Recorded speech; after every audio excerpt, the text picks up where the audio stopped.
This podcast is sponsored by The Groom Man, businessmen styled by tradition in untraditional times. They are proud sponsors of the Your Best Kept Business Secret Small Business News interviews, features and podcasts. Find out more at www.thegroomman.co.uk.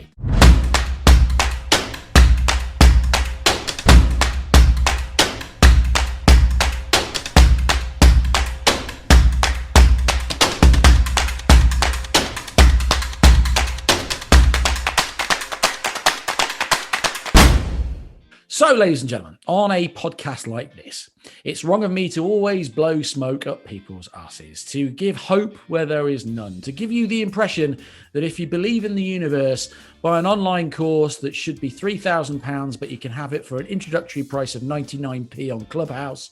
Cross your fingers, cross your toes, and you'll have a 6 or 7 figure business by this time tomorrow, my son. No. I want to show you how to get the business you deserve by facing up to the odds, to give circumstances and situations a punch in the face and give it a good bloody nose, to get where you really want to go. So in this podcast, we talk to today's guest. It would help if I'd written this down. Oh, I have.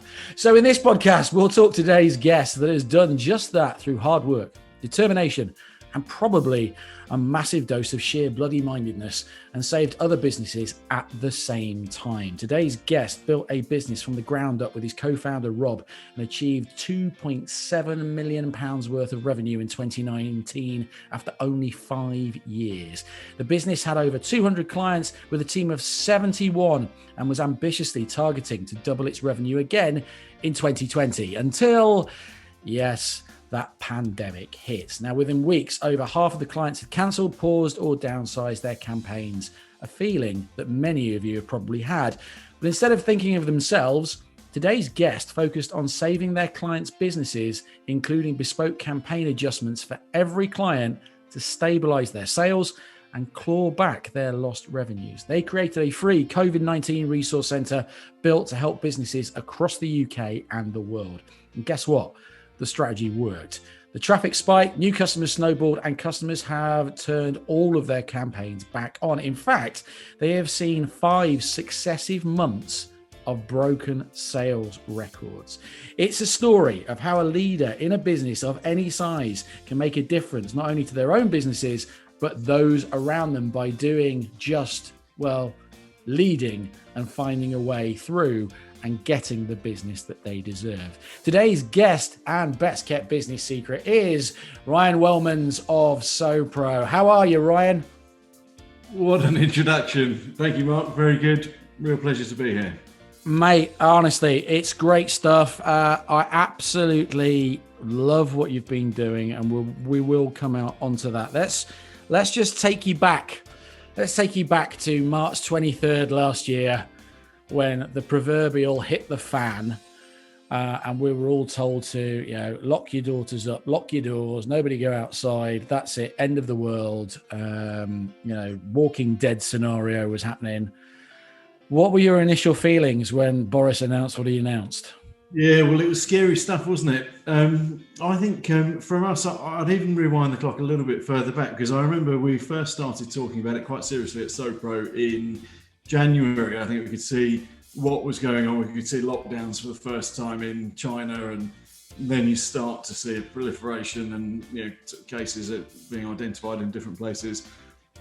And we weren't certain that how it was going to pan out in the UK, but I think there was starting to become an increasingly real possibility that some of those measures might be gracing our shores. And we obviously, you could see how impactful some of them would be, things like social distancing, things like closing various sort of tranches of industries, and I think so at least a month or so in advance of any of the lockdown measures, we brought the team together to do a bit of brainstorming around, well, okay, if we've got maybe 5 or 6 different measures that we might see introduced, well, actually we could assess each one of those and what that would do to different vertical sectors with different markets, different perhaps businesses in big companies might be affected in different ways to small companies, and put together a matrix and looking at the sort of breadth of industry out there, and just try to get a bit of a glimpse into the future if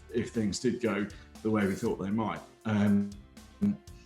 So it's that gave us a bit of we were on the front foot from the start, I think, and kind of fortunately had a base of quite good intel, so that when the day they announced lockdowns and then we started to see more clearly what the next few months would be like, we could tell. We knew immediately which industries that we needed to get, from our own client base, which companies would need support immediately, and which would be less effective. And I think turning that internal support strategy into something that we could then offer out externally to, there's obviously hundreds, thousands of businesses that we don't work with that were facing exactly the same problems as our clients. They started to come to SoPro just for the information, for the advice, for the research that we'd already done. We managed to get a little bit of a head start on the proceedings, but I'm sure our experience was probably similar to yours. It's first and foremost you're sort of you're scared of the non-business situation, and then you start to realise, well, this is going to have a huge knock-on effect in the business world, and we needed to be all over it. So we turned our attention to it very quickly. Yeah, you kind of you chose really to help other people, and it's I've said it on other podcasts, and anybody that follows me certainly knows that I'm a very strong people watcher, and certainly in lockdown 1. There was a huge amount of selfishness, I think, and quite rightly. I'm not dissing anybody for that, because it is very much a fight or flight type of response. None of us have ever been through any of this type of thing before. But what switched you on to wanting to help others? And it's a bit odd, because obviously I know that you helped your clients. But outside of helping your clients, which would be the absolute right thing to do for a business like yours, why did you decide to help others that perhaps couldn't afford your services or couldn't afford, the things that you do? Yeah, it's a good question. I think there's so many ways that collectively we can help ourselves in situations like this. And you can almost educate yourself out of some of the challenges that businesses are facing. So, you probably experienced a similar thing, but first and foremost, everybody ring fences their marketing budgets. That's not essential. Cash is king. We need to operate as safely as possible. Marketing activity stops. Hence, 50% of SoPro clients pretty much switching off their activity or pausing it indefinitely. Without much of a plan at that stage to switch things back on. And it's natural defense to do that. And then it's only when you really start to realize, okay, well, this is we don't have an end in sight at the moment. This is this is quite possibly a many month situation. I mean, we know now we're a year down the line, and we're hoping for only a year. Yeah. And, we didn't know then, but I think that, you start to realise that we can't pause our marketing for a year. You can't stop your new business generation activity for that length of time without inevitably, I suspect, needing to close your business. So people did. I think most businesses now have realised that we just need to figure out how to operate in the new normal until we get back to how things were. And I think that it helps everybody the more that is understood, and to accelerate that learning curve, internally, externally, just throughout the world, that the right thing to do is not to batten down the hatches, close up shop and try and ride out the storm. The right thing to do is understand, there are certain things you can change with your proposition, perhaps the way that you're going to market, perhaps the industries that you're targeting right now, and there is every chance that your business can be competitive within a pandemic scenario. That's absolutely true for the vast majority of businesses, and you just got to go through that process of figuring out what it is that what that new operating model is, if it's slightly different, and making a go of it. And the more of our clients that took that approach, they were realizing that actually in some cases they were being considerably more successful during the lockdown. And there's so many examples. It's obvious when you think about it. So marketing is a great example. A lot of offline marketing channels, the events industries, etc., were quickly taken out of circulation. So huge marketing budgets then being funneled through digital channels. So digital marketing businesses all over the place are all of a sudden seeing bumper sales, bumper revenues, more clients than ever before because of that particular quirk. And so many other industries, there's just similar stories of actually a real boom time being brought about by the sort of pandemic disruption. So yeah, I mean, a lot of businesses are actually able to capitalise on that. So there's a couple of questions off the back of that, because one of the when you were talking to me then, I was thinking, okay, so the world has changed.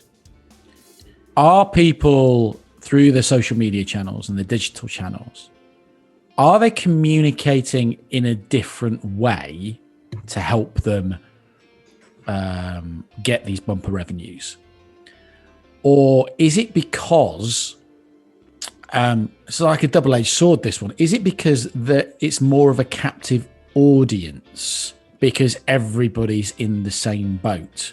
And off the back of that, obviously some of the more traditional channels, do you think that obviously the pandemic as a whole has damaged them beyond repair? Or do you think they've almost got to come back in a different way? Because we're all social creatures, and I think we're from a personal point of view, I think I would love to be doing this in a bar somewhere with a pint in front of us, rather than doing it via Zoom, because to be perfectly honest, I'm pretty zoomed out. So what kind of sort of changes and in ways people are communicating and how the traditional stuff is going to come back? Yeah. Okay. Yeah. I think things have definitely changed. I think there are a couple of different questions there. As for whether we're going to lose industries altogether, I mean, I'm sure I speak for everybody, we sincerely hope that's not the case. I think there's industries that are at immense risk at the moment. The travel industry, hospitality, there's the events industry as well. There's plenty that have literally been offline in a physical capacity for 12 months now.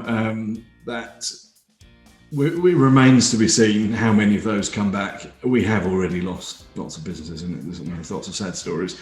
I think as for the businesses that are still trading, in most cases you've got slightly revised business models or slightly revised communication strategies. Certainly when in the early stages of lockdown, there were concerns about the appropriateness of marketing. Is it okay to actually engage somebody with a direct email inviting them to hear your pitch for a service or a product, given that they've probably got a lot of other stuff on their mind at the moment, and a lot of businesses took a hiatus in marketing for some period of time. Again, that I think people have overcome that now. We need to continue marketing, and kind of back in the swing of that. But propositions have changed.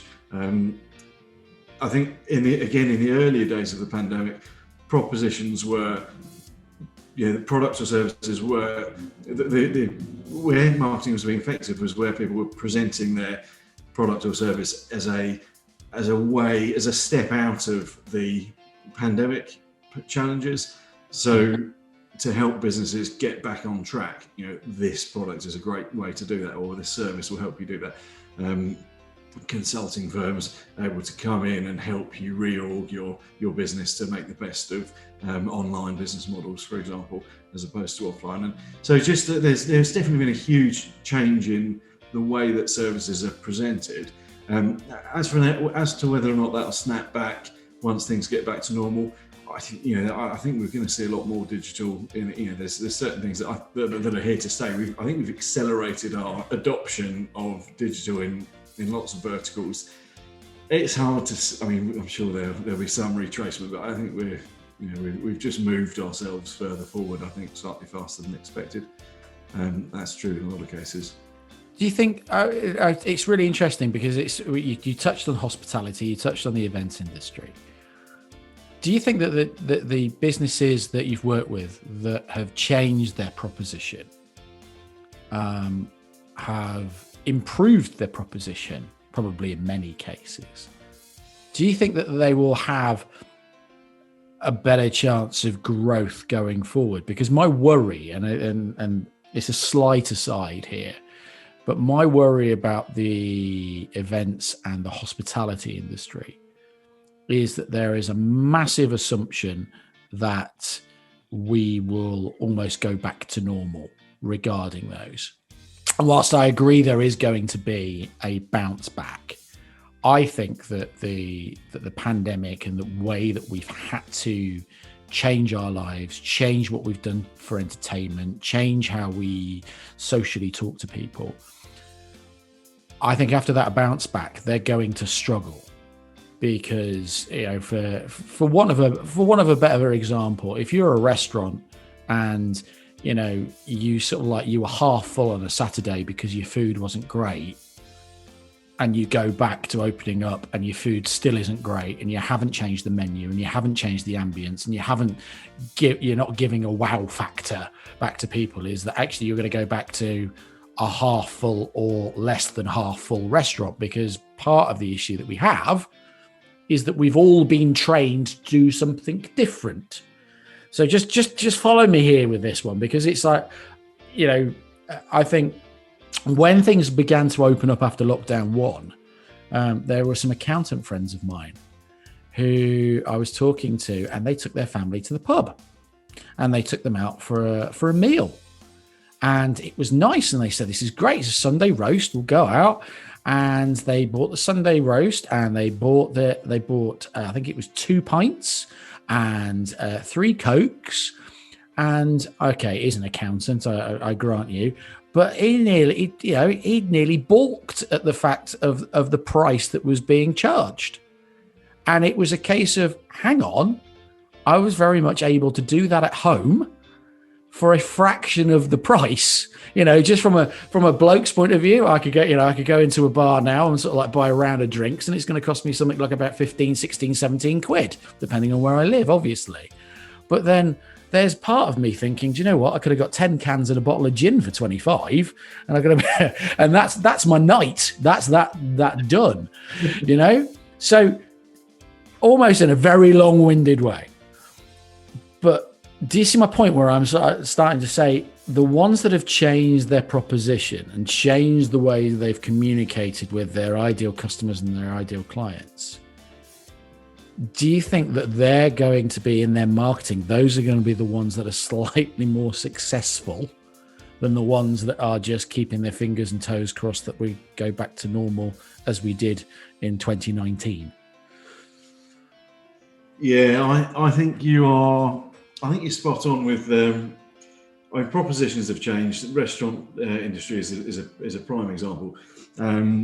Certainly around me, I mean, just from the last couple of weekends, I can think of examples where we've had a roast dinner on a Sunday delivered from a local pub, for example. And I know that, you know, pubs would generally make a lot of their money from a restaurant. When we unlock and go back to being able to sort of be seated inside the premises, are we expecting those pubs to close down what they've established now, which is an effective delivery infrastructure, and the online brochures, and we've got the whole community now ordering roast dinners for home delivery, and I suspect that will continue to a degree.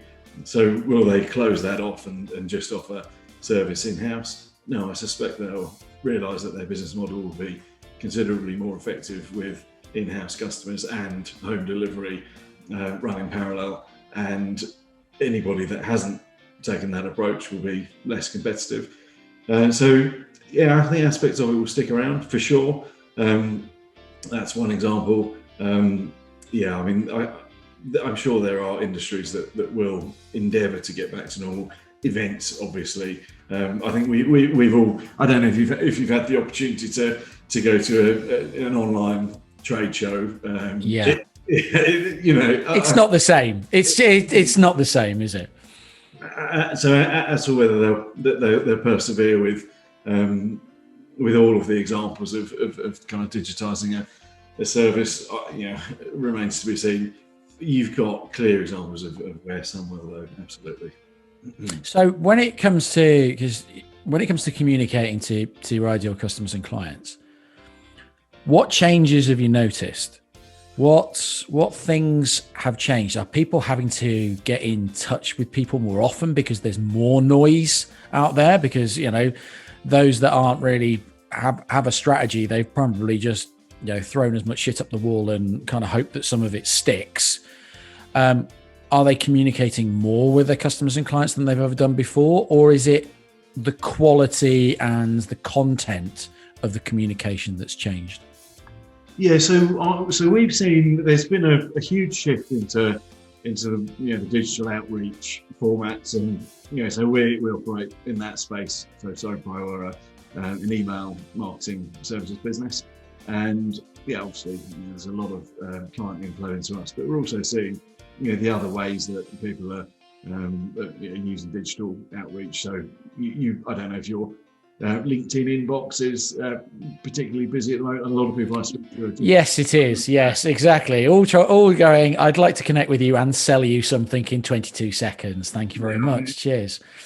The last 12 months, the ratcheting up of that sort of social approach side of things has just been, I wouldn't even call it a social approach. I'd call it an antisocial approach, because I don't think I've ever met anybody for the first time and let them sell me anything. I don't think that's ever happened. You might as well just turn up on my doorstep with a mop and a bucket and try and sell me that.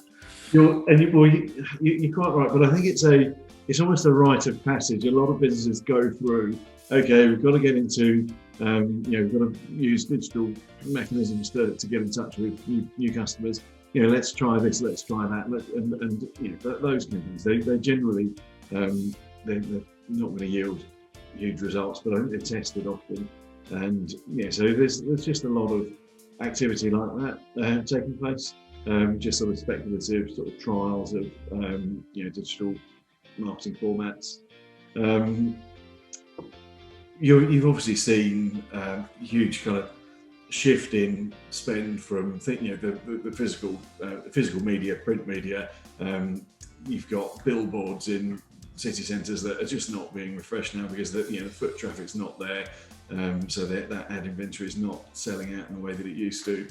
I haven't ridden the underground for a while, but I suspect the London Underground advertising is not quite as in demand as perhaps it was 18 months ago. So there's some real shifts that that we've seen. And I think there's shifts in the language used as well. Just shifts in probably all aspects of outreach really. It's there's just a slightly new version of going to market that people are embracing. It needs to be as personalised as possible to cut through. I think with the LinkedIn inbox is busy, email inboxes are equally very busy at the moment, and there's a lot of low quality marketing being done, direct outreach being done, that's just it's being deleted or sometimes not even making the inbox. So it's you've really got to do it well for it to work, and that I think there's a journey that businesses are taking at the moment to sort of figure out how to do that in kind of ways that are effective. Okay, so obviously you guys you've built this business up, and you have had other businesses. What are the two things that you've been surprised that you've learnt in the last 12 months? Because let's be fair, nobody's experienced stuff like this. Not even since World War II was, even the pubs were allowed to open in World War II. But what two things have you learnt that you've been surprised that you've learnt either about yourself or about business in general? And how's it going to affect you sort of like moving forward in the next 12 months, 2 years, 5 years? Yeah. Well, I think there's been so many business lessons along the way. I think the pandemic has taught us lots of things. For me, the business lessons from the pandemic have been as much about sometimes it's useful to switch off your television, actually stop listening to all of the doom and gloom and disaster narrative, and actually shut your eyes and think about the situation. And if you can think a way through, and if you can see a path that actually, that probably would work, or there's a viable option that I think people are you're kind of naturally inclined to think that things are, or maybe to be a bit pessimistic. But there are so many ways you can make the best of a situation, and we've got so many case studies of clients that have doubled their business over the last 12 months, or they've really grown, huge success stories. And the difference in some cases, we're talking about businesses sometimes that are in the same industry as another, as this business over here that's had to close down because they've stopped their marketing and they've lost some clients and they've just not been in. And actually, the only difference was the approach. And businesses on the other side that have accelerated, that have invested in marketing, that have been proactive, changed the way that they're kind of presenting themselves, or tweak their proposition just to be appropriate or more competitive in the situation. So you don't need to be told that you can't operate in a pandemic. Actually, you genuinely can. So I think a bit of self-belief goes a long way. I think we're all surprised by the kind of growth, and we've managed to bring about 70 or 80 people into the business over the course of the pandemic so far. Wow. We've pretty much doubled the size, or maybe just over doubled the size of SoPro over that period. And we would have never thought that was possible when just coming into those first few weeks of the pandemic, losing clients, and we brought the team, the management team, together every morning for we call it the Sobra meetings, just to look at, right, how many clients have we lost today? What are the invoices looking like this month? Because obviously, we start to see invoices not being paid as well. And in your mind, you're thinking, well, are we going to see redundancies, or how bad is this going to get? And perseverance is what paid off. We didn't need to make anybody redundant. We didn't need to, we managed to pay all of our clients and suppliers on time just by persevering, just by thinking we can make the best of this. This is what we need to do. It is, we're all working 18-hour days at the moment. Yeah. So obviously you've been in business quite a while. What's the one thing that you learned about yourself during this pandemic that has actually surprised you, or somebody sort of just, a lot of people sort of like give a little aside comments and you go, oh, I didn't realize that, or something like that. What have you learned about yourself in the last 12 months? Cool, that's a good question. So when you first start a business, I suppose like most people, let's say, you're running a business, doing what you like, looking to grow the business, and actually the goals, your early goals are, grow the business and have a slightly bigger business, and nobody's really thought through the 10 or 20 year plan, and that would probably be more based on actually, what do you find personally rewarding and where do you want to go?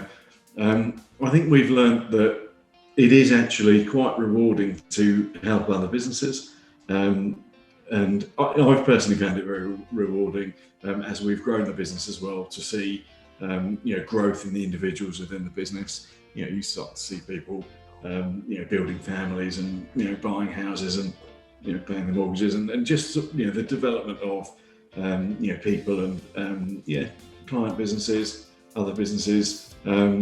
Your reach as a business owner is probably a bit further than you initially think sometimes, and that's I probably wouldn't have expected quite how rewarding that can be. So I certainly, that's one of the things I've discovered about myself. I've discovered I have, in times of crisis, very little time or patience for the kind of, the sort of fluffier side of communication. You tend to... Oh, come on. No, come on. Now tell me what the fluffier side of communication is then. Go on. you know, we have lots of meetings. I suspect you have lots of meetings, but you know, I find myself talking in bullet points, and it's because we've got so much to do. We've got, you know, so there's a fixed number of hours in every day, and a number of minutes within each one of those hours, and more stuff to do than we have time for. So I found myself finding ways to just expedite everything, including communication and conversations and stuff. And that's, I'm sure I've probably wound my colleagues up to a huge degree with that approach as well. But yeah, you know, it's that's one of the changes that I've seen. Yeah, mate, I find that amusing, because I'm almost gone back the opposite way, where I actually believe that the day we all turn back up to the pub, and you know, it's like all that small talk that you sit, you know, the locals and stuff like that, and everybody sits down, that nobody's going to have anything to talk about. So they'll basically every pub across the country will be silent, because everybody will sit down and go, "So what you been up to the last 12 months?" "Well, same as you, nothing." So you've gone to the opposite scale, where you've done everything, but it's like now it has to be in bullet points, and they're going to go, "Okay, he doesn't want to talk to us anymore." Well, I tell you what, I think it'd be a different story, and I'd love to join you for the 10 beers and the bottle of gin in person, and not because I'm particularly looking forward to 10 beers and a bottle of gin, although I wouldn't mind that either. But I think social contact is, I mean, we are deprived at the moment of meeting face to face, and I think that's, you know, there are huge psychological health effects, I think, of that. That I would, you know, I think we should proactively just try and get ourselves as as much human contact as we possibly can at the earliest opportunity, as soon as we can safely do that. And yeah, I'm very much looking forward to it. Yeah. So am I. Mate, we're gonna finish off there. We're gonna finish it off, and I'm asking the same question with absolutely everybody. Okay. So the show is called Your Best Kept Business Secret. So in all the years that you've been in business, in a line, because you don't have to sort of like dig under the surface here, what would you say your best kept business secret has been? Yeah. Okay.